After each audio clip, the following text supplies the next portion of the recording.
Olá, pessoal! Tudo bem com vocês? Mais uma aula de arte com a professora Carmélia. E na aula de hoje vamos falar sobre arte moderna e contemporânea no Brasil. Vamos lá?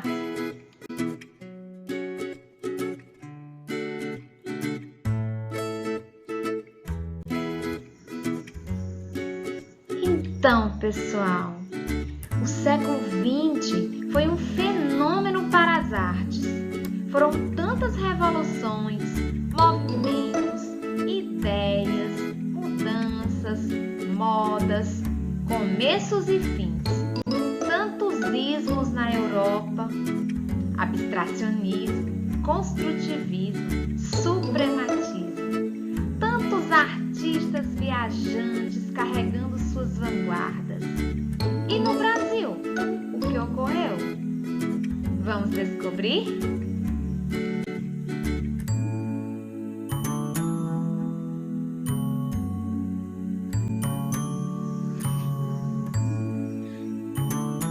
Sabemos que nas primeiras décadas do século passado, o modernismo provocou grandes transformações em busca de uma arte genuinamente brasileira e livre dos padrões impostos pelas academias de belas artes do século XIX.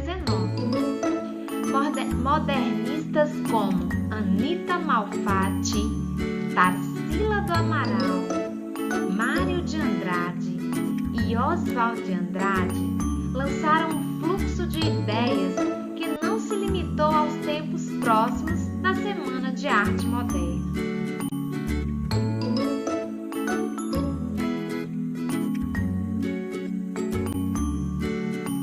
A Semana de Arte Moderna influenciou a arte brasileira até os dias de hoje.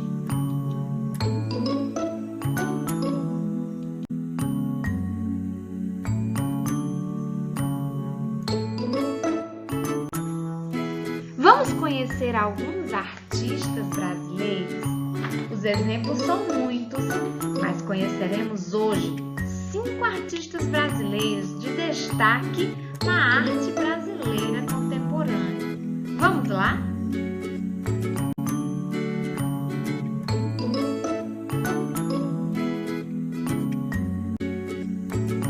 E o primeiro deles é Vicente Turrego Monteiro.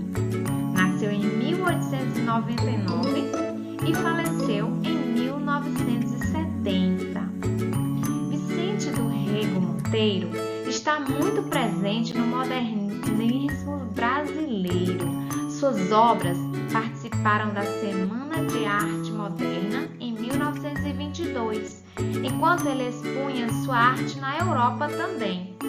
Antes mesmo da Semana de 1922, o artista já se expressava com uma linguagem inovadora.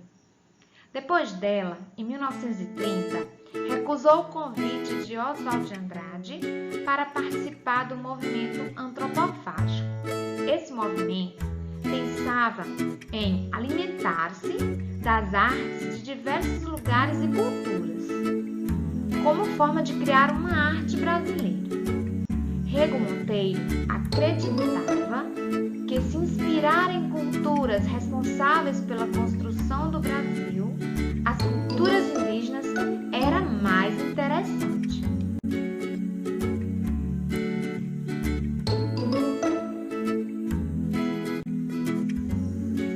Rego Monteiro foi um artista de múltiplos talentos, fascinado pela cultura brasileira.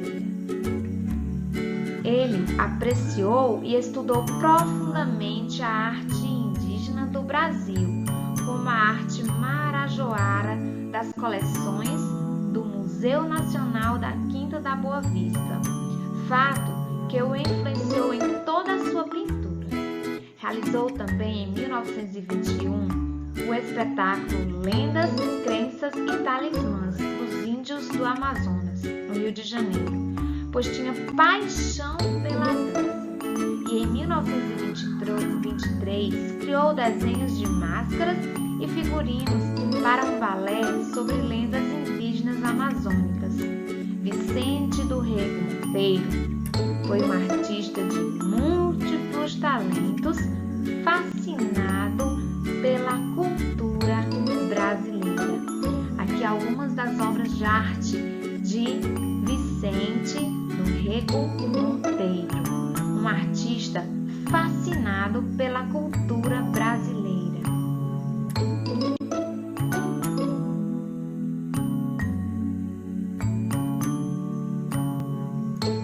Vicente do Rego Monteiro deu aos personagens traços cubistas. Por exemplo, Pietà, de Vicente do Rego Monteiro, é uma releitura de Pietà de Michelangelo, que tem traços europeus. Traços da arte europeia, Vicente do Rego Monteiro, deu traços cubistas aos personagens de Pietà.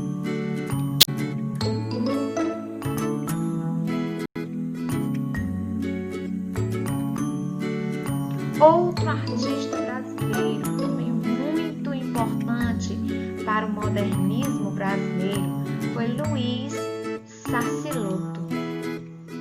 Luiz Sassilotto nasceu em Santo André, uma das cidades do chamado ABC paulista. Começou pintando formas figurativas, pessoas, paisagens e naturezas mortas. Descobriu sua verdadeira essência ao ter contato com outros artistas contemporâneos, como Valdemar Cordeiro, e também ao desbravar o abstracionismo. Começou com elementos figurativos misturados com abstratos, mas logo abandonou as formas figurativas para explorar apenas suas várias descobertas de elementos geométricos, linhas retas, áreas de cor, opostos, equivalências, relações entre figura e fundo, igualdade das medidas entre cheios e vazios e composições entre positivo e negativo. Ele dividia suas figuras para repeti-las, sem perder a referência inicial.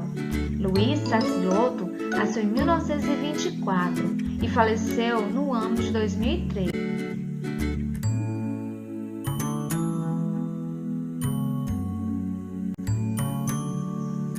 Sassilotto entregou-se definitivamente ao concretismo.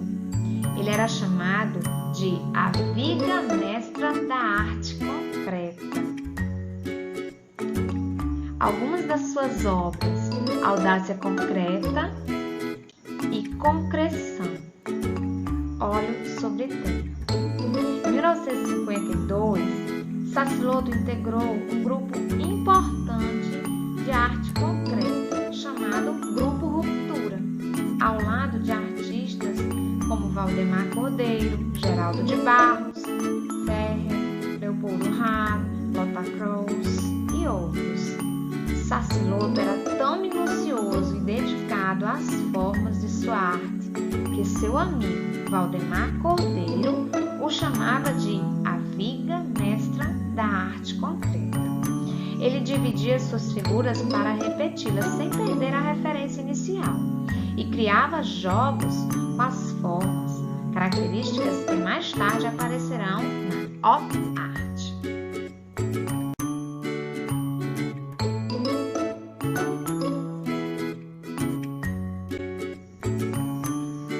Sim, pessoal, no Para Ir Além, vocês precisam compreender o que vem a ser a arte concreta.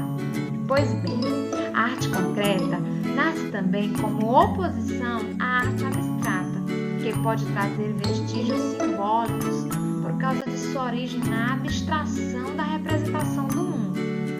Então, linha, ponto, cor e plano não figuram nada e são o que há de mais concreto numa pintura. Segundo Theo von Doesburg, um nu feminino, uma árvore ou uma natureza morta pintados não são elementos concretos, mas abstrações. Então, por isso que a arte de Luiz Sassilotto é considerada uma arte concreta. certo? Porque ele utilizava do que há de mais concreto numa pintura: linha, ponto, cor e plano. Entenderam?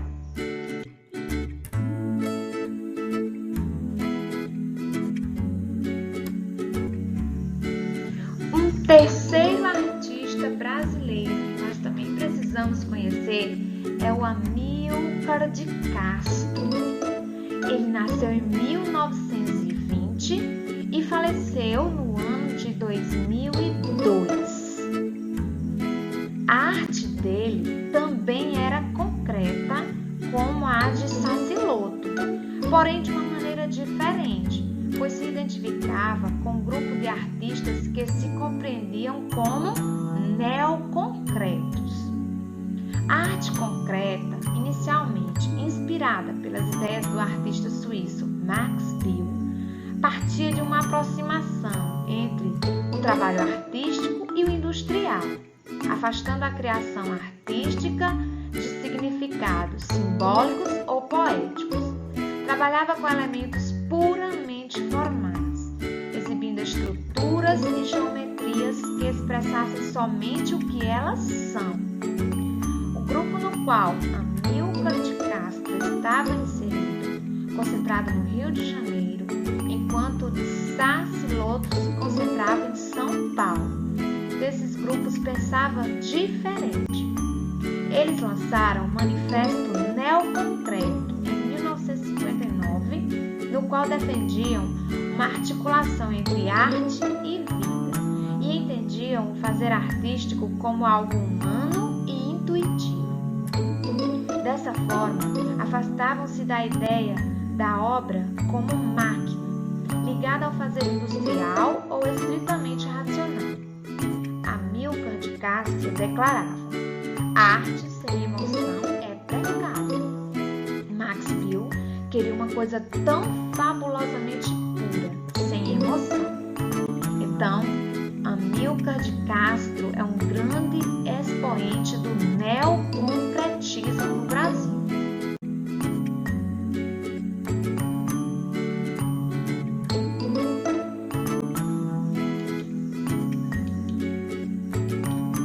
Em suas esculturas enormes placas de ferro cortadas e dobradas exibia a força humana. O artista trouxe para suas obras a ideia de uma renovação da arte pela linguagem geométrica. Observe como são enormes esculturas. São placas de ferro cortadas e dobradas que dá uma ideia de movimento, mexe com o espaço de maneira diferente, né? Elas demonstram movimento dado por cortes e dobras que faz com que os planos explorem alturas e posições distintas. Isso gera, ao mesmo tempo, uma abertura a quem as vê, trazendo um desejo de interagir com elas, dançar entre seus espaços, sentir o encaixe entre seus positivos e negativos, e a noção clara de que cada peça é uma unidade, como uma vida que se encerra em seu espaço próprio. Esta é a obra de Amílcar de Castro. E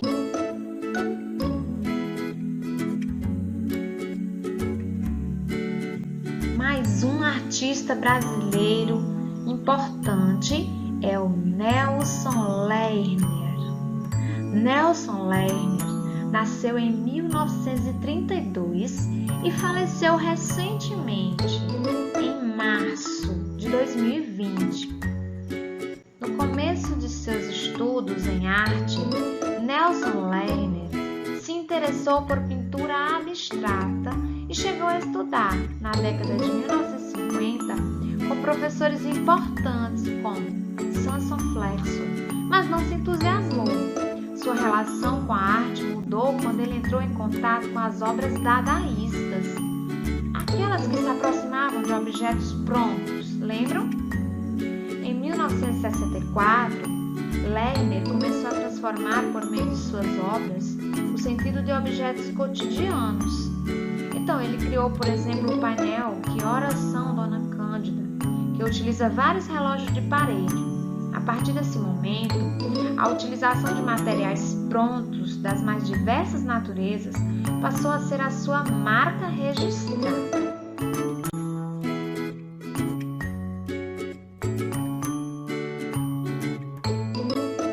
Em 2009, Lerner fez uma releitura da própria obra, usando pedaços de madeira e bloco, o que impossibilita a interação com o público.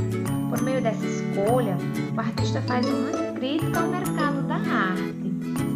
Na verdade, a crítica é um dos grandes traços da obra de Nelson Lerner. Observem um pouco da sua obra.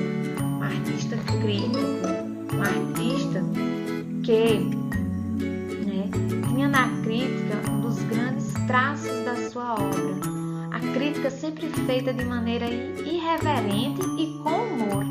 A partir da década de 1980, aumentou ainda mais essa crítica em suas obras.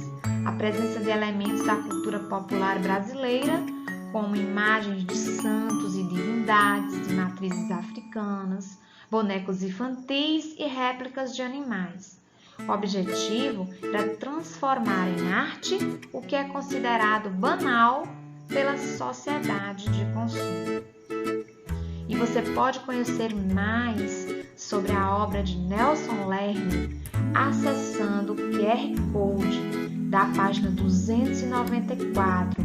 Tem vários QR Codes para que vocês acessem, certo?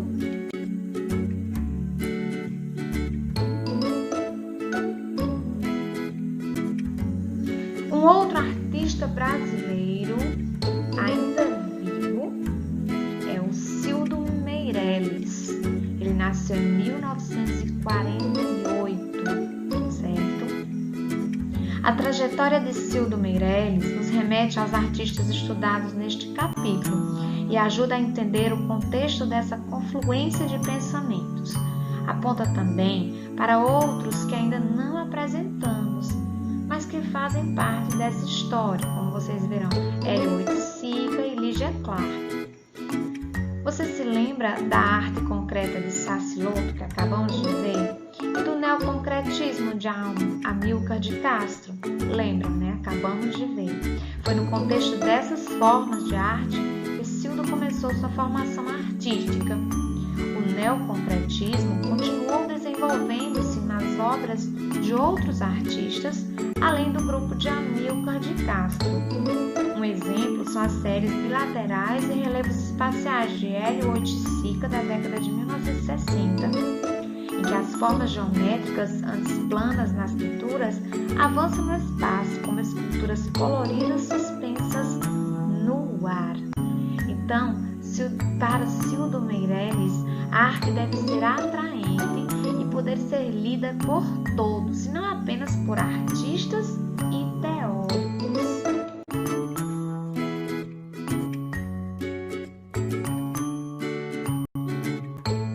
Cildo Meirelles cria obras conceituais, mas rejeita a ideia de uma arte conceitual que não pode ser compreendida pelo público.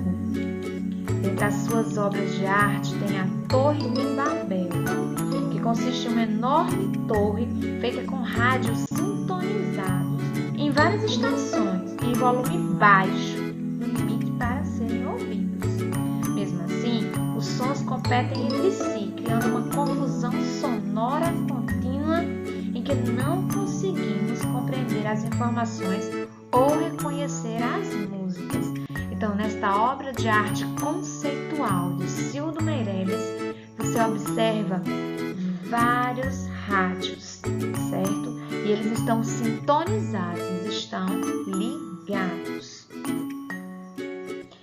Cildo chama ela também de Torre de Incompreensão, certo? O Projeto Coca-Cola também é outra obra de arte conceitual de Cildo Meirelles.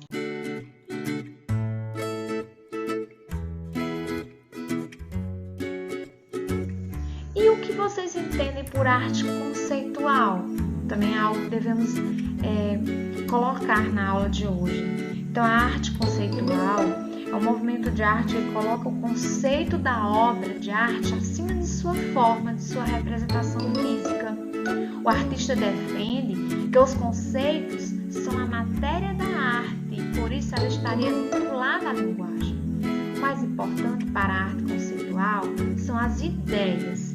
A execução da obra fica em segundo plano e tem pouca relevância. Além disso, caso o projeto venha a ser realizado, não há exigência de que a obra seja construída pelas mãos do artista. Ele pode muitas vezes delegar o trabalho físico a uma pessoa que tem habilidade técnica específica. O que importa é a invenção da obra, o conceito, que é elaborado antes de sua materialização. Então, isto é a arte conceitual. Entenderam?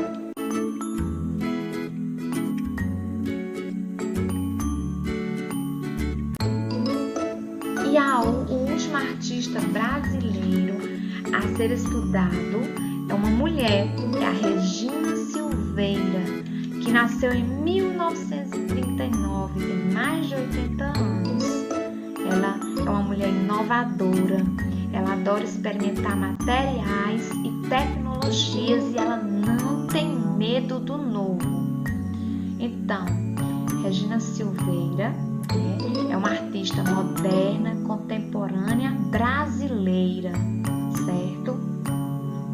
Essa artista constrói desde cedo seus caminhos de maneira única, com visões muito características da vida e da arte, a começar pelo fato, como eu já falei, de que ela é sempre inovadora em seus suportes, que ela experimenta materiais e tecnologias sem medo do novo.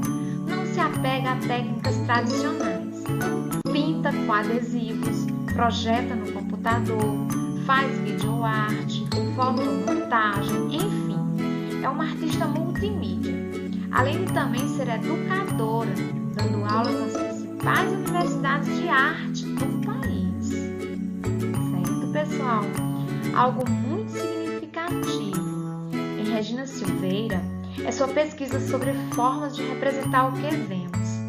Se na arte do século XX temos um importante momento de negação dessas representações, no concretismo temos essa ousada artista que se atreve a retomar o assunto.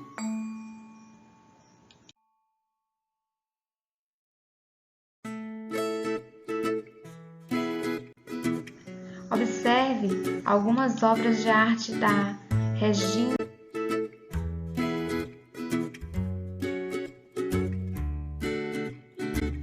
Silveira. E, pessoal, foi muito satisfatório conhecer a arte brasileira contemporânea. Espero que vocês tenham curtido também. Até a próxima!